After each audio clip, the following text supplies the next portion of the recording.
কানাই বলে একটা লোক ছিল। তার পিঠে ছিল ভয়ঙ্কর একটা কুঁজ।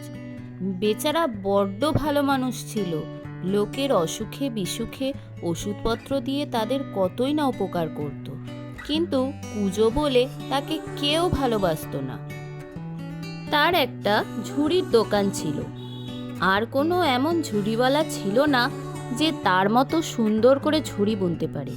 তাই তাকে তারা খুব হিংসা করত আর তার নামে যা তা বলে বেড়াতো। তা শুনে লোকে ভাবতো কানাই বড় দুষ্টু লোক।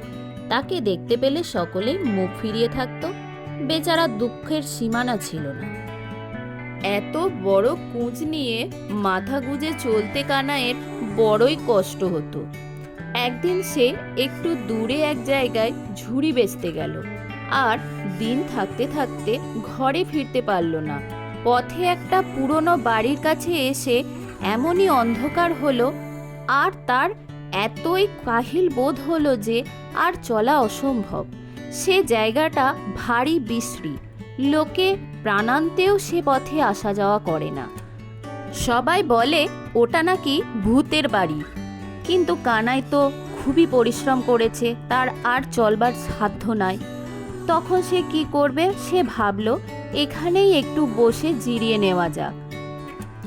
কতক্ষণ ধরে যে সে এভাবে বসেছিল তার কোনো ঠিক নেই। বসে থাকতে থাকতে তার মনে হলো সেই পুরনো বাড়ির ভিতর থেকে আওয়াজ আসছে, অনেকগুলো গলার। আহা, কি সুন্দর সুরেই না গান গাইছে! শুনে কানাইয়ের প্রাণ জুড়িয়ে গেল। সে অবাক হয়ে খালি শুনতেই লাগলো। তবে গানের সুরটি ছিল আশ্চর্য, কিন্তু কথার কলি এইটুকুই, লুন হ্যাঁ তেল হ্যাঁ ইমলি হ্যাঁ হিং হ্যাঁ।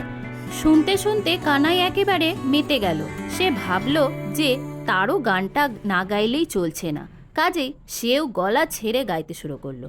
লুন হ্যাঁ তেল হ্যাঁ ইমলি হ্যাঁ হিং হ্যাঁ। এইটুকুই গেয়েই ঝাঁ করে তার বুদ্ধি খুলে গেল। সে আরও উঁচু সুরে গাইল, রসুন হ্যাঁ মরিচ হ্যাঁ চ্যাং ব্যাং সুটকি হ্যাঁ। কানাই এই কথাগুলো খুব গলা ছেড়েই বলছিল। তার গলার আওয়াজ সেই বাড়ির ভিতরে গাইয়েদের কানে পৌঁছেছিল, তাতে কোনো সন্দেহ নেই। সে গাইয়েগুলো অবশ্য ভূত। তারা সেই নতুন কথাগুলো শুনে এত খুশি হলো যে তখনই ছুটে কানাইয়ের কাছে না এসে তারা আর থাকতে পারল না।